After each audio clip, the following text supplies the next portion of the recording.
Hello বন্ধুরা, Facebook mobile shop ও Ruman telecom থেকে আমি শুভ। আজকে সবাইকে জানাই আজকে 1 জানুয়ারি, সবাইকে জানাই হ্যাপি নিউ ইয়ার। সবাই ভালো থাকুন, সুস্থ থাকুন এবং আপনারা ভালোভাবে এই বছরটা কাটান। তো আজকে একটা গুরুত্বপূর্ণ বিষয় নিয়ে আলোচনা করব বলে আমি ভিডিওটা করছি। আজকে প্রত্যেকে দেখতে পাবেন হঠাৎ করে কিছু কিছু ইলেকট্রনিক্স প্রোডাক্টসের দাম বেড়ে গেছে।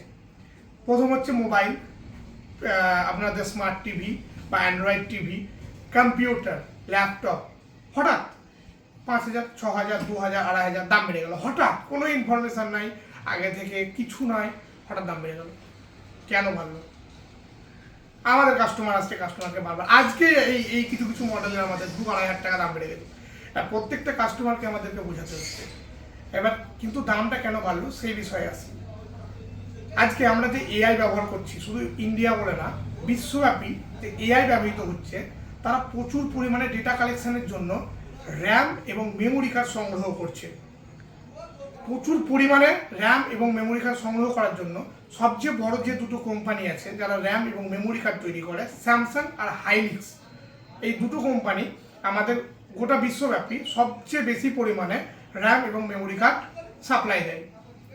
এবার তারা কি করছে, এইসব কোম্পানিদেরকে দেওয়ার থেকে তারা কিন্তু এআই বেস কোম্পানিগুলো তাদের কাছ থেকে প্রচুর বেশি দামে বেশি পরিমাণ মাল তুলে নিচ্ছে।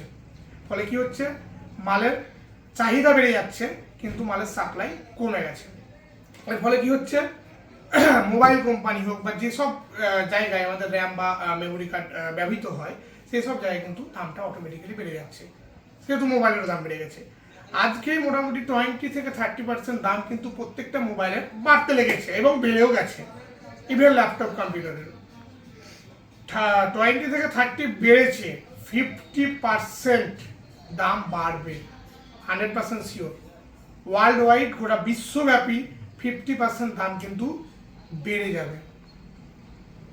এই শুধুমাত্র একটাই কারণে, এআই প্রচুর পরিমাণে ডেটা সংগ্রহ করছে, তার জন্য প্রচুর পরিমাণে মেমোরি কালেকশন করছে, সেই জন্য আমাদের প্রত্যেকটা মোবাইলের দাম কিন্তু বেড়ে যাচ্ছে। তাই বন্ধুরা, যারা ভাবছেন নতুন মোবাইল পারচেস করবেন, তারা দেরি না করে এখনই পারচেস করে নিন। প্রফিটে থাকবেন এবং যেটুকুই বা লাভ হয় সেটুকুই আপনাদের সুবিধা। তো বন্ধুরা, আপনাদেরকে বলে দিলাম কিসের জন্য মোবাইলের দাম বাড়ছে বা ল্যাপটপের দাম বাড়ছে। আশা করছি আপনারা বুঝতে পেরেছেন। ভালো থাকবেন। নমস্কার।